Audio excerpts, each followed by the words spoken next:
तो हेलो दोस्तों, कितना बन गया है ये कमीशन वर्क। बस अब इतना बचा है, तो आइए बनाते हैं। कमीशन वर्क्स क्या होते हैं, मुझे कमीशन वर्क्स कहाँ से मिलते हैं एंड मेरे कमीशन वर्क्स की क्या खासियत है। तो बिना किसी देरी के let's talk about this topic. तो कई लोगों को मेरी ड्राइंग्स जो हैं वो पसंद आती हैं, तो वो लोग मेरे से कहते हैं कि यार हमारी ड्राइंग्स भी बना दो। तो मैं उनसे कुछ पेमेंट लेता हूँ एंड वो मुझे पे करते हैं, तो मैं उनकी ड्राइंग्स बनाता हूँ। तो यही कमीशन वर्क है। एंड अब बात करते हैं कि मुझे ये कमीशन वर्क्स कहाँ से मिलते हैं और कहाँ से मिलने की इनकी संभावना रहती है। एंड फर्स्ट बात करते हैं इंस्टाग्राम। इंस्टाग्राम पे मैं अपने वर्क्स रेगुलरली अपलोड करते रहता हूँ।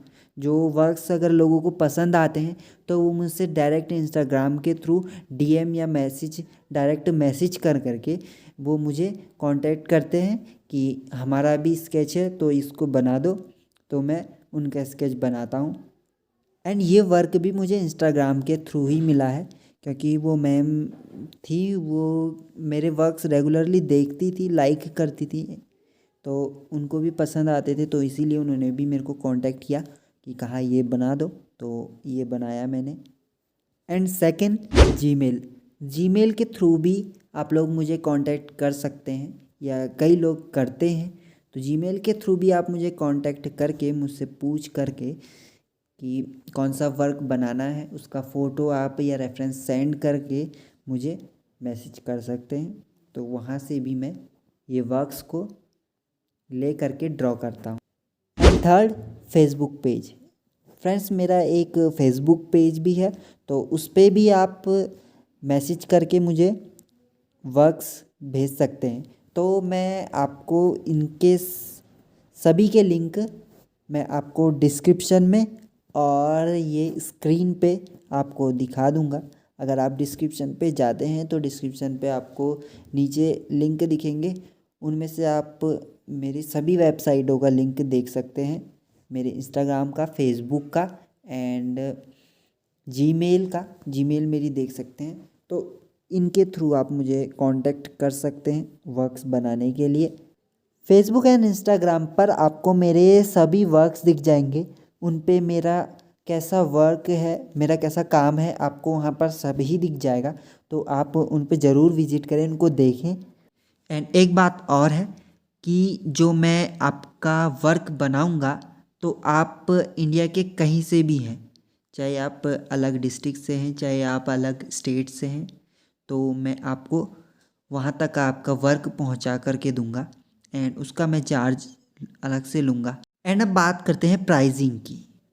तो प्राइजिंग की यह है कि एक कस्टम साइज़ होता है, पेपर का एक कस्टम साइज़ होता है, जैसे A4 हो गया, A3 हो गया, A2 हो गया, A1 हो गया एंड A5 हो गया। ये सब क्या होते हैं, साइज होते हैं पेपर के। तो आपका उस साइज के हिसाब से मैं आपसे पेमेंट लूँगा एंड फ़ोटो की जो डिटेलिंग है उसके हिसाब से भी वर्क का चार्ज बढ़ सकता है। अगर आपकी ज़्यादा डिटेल फ़ोटो है, जैसे इस फ़ोटो में मैं डिटेल कर रहा हूँ, देखो इसमें ज़्यादा डिटेल्ड है, तो क्योंकि ये इनकी मैरिज की है तो उसमें ज़्यादा डिटेल्ड है। इन्होंने जो क्लोथ्स पहने हैं एंड इनके जो ज्वेलरीज़ हैं उनमें ज़्यादा वर्क किया है, तो उसका चार्ज थोड़ा एक्स्ट्रा पड़ेगा आपको। अब एक बात आती है यार फ़ोटो सेंड करने की। ये फ़ोटो जो क्लाइंट होते हैं वो फ़ोटो सेंड करते हैं कुछ, तो वो ऐसा ब्लर ब्लर टाइप का फ़ोटो सेंड करते हैं, जो कि ज़्यादा उसके पिक्सल बिल्कुल इतने फटे हुए होते हैं ना कि उसमें एक लाइन तक अच्छी से नहीं दिखती है। तो इस तरीके की फ़ोटो ना सेंड करें, जो भी अगर सेंड करते भी हैं तो वो अजीब लगती है यार, ये बनाया भी नहीं जाता है ना, वो वर्क बनाया भी नहीं जाएगा। कैसे बनाया जाएगा अगर उसकी आउटलाइन ही नहीं दिखेंगी, उसकी शेडिंग ही नहीं दिखेंगी तो। एंड अब बात करते हैं quality of my art works.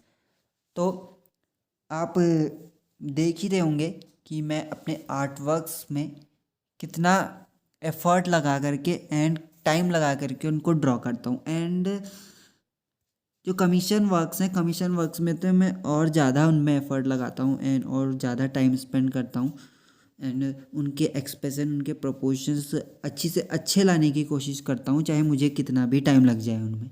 अब जो हमारे क्लाइंट हैं, जो हमसे वो ड्रॉ करवा रहे हैं, उनको पसंद आना चाहिए।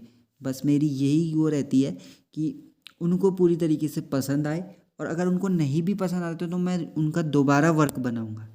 ऐसा नहीं है, अगर वो सेटिस्फाई ही नहीं हुए तो हमारे वर्क से, तो उनका बनवाए का क्या फ़ायदा होगा ना, उनका भी तो पैसा जा रहा है। जितना अच्छा उसमें डिटेलिंग कर सकूँ, जितना अच्छा उसकी एक्सप्रेशन, उनके प्रपोर्शन एंड कलरिंग जो है, मतलब शेडिंग जो है, उनको मैं अच्छी से ला सकूँ। एंड देखिए, इस वर्क का रेफरेंस दिखाता हूँ आपको। ये वर्क काफ़ी मेरे लिए चैलेंजिंग रहा। इसको मेरे को करीबन 1 वीक लगा इसको बनाने में, जो कि मैंने फिर इसको 1 वीक तक मैं तैयार भी करा। तो थोड़ा बहुत मैं कहीं और भी बिज़ी था, तो मैं रात के समय में, नाइट के समय में इसको पर डे कंप्लीट किया हूँ। करीबन 1-1, 2-2 बजे तक का मैं इसको जग करके इसको मैंने ड्रॉ किया था। तो मैं कहीं और भी बिज़ी था, वरना तो मैं दिन के टाइम में ही बनाता हूँ वर्क। इसमें देखिए कितनी डिटेलिंग है, और इतनी डिटेलिंग को, हर एक डिटेलिंग को कैप्चर करना एंड उनको अच्छी से एक्सप्रेस करना तो काफ़ी अलग बात है। एंड सभी कमीशन वर्क्स में मैं ऐसा ही एफ़र्ट लगाने की कोशिश करता हूँ, ताकि हमारे जो क्लाइंट है उनको ये पसंद आए। उनको ही नहीं पसंद आए तो फिर क्या फ़ायदा है ना। तो दोस्तों, ड्राइंग तो हो गया है कंप्लीट। तो अब इसमें एक चीज़ और करते हैं। ये मैं आज ही लाया हूँ ये, तो इसको कहते हैं फिक्सेटिव। फिक्सेटिव इसलिए यूज़ होता है क्योंकि जो इसका ये चारकोल या ग्रेफाइट है, वो ऐसे करके उंगली में लगता है नहीं, तो इसका स्प्रे करने से ऐसा कुछ नहीं होता है। फिर इसको स्प्रे करेंगे तो इसका ये चारकोल फैलेगा नहीं। तो आइए इसको स्प्रे करते हैं, लेकिन इसको बाहर से करेंगे क्योंकि ये हार्मफुल होता है ना, कमरे में नहीं करना चाहिए इसको। तो इसको मैं बाहर से लेके आ गया हूँ, तो इसको करते हैं स्प्रे।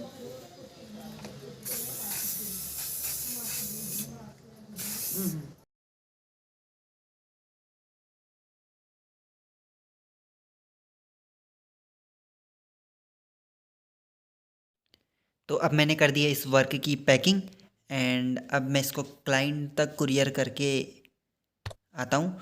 एंड अब मिलते हैं नेक्स्ट ड्राइंग में, और थैंक यू सो मच।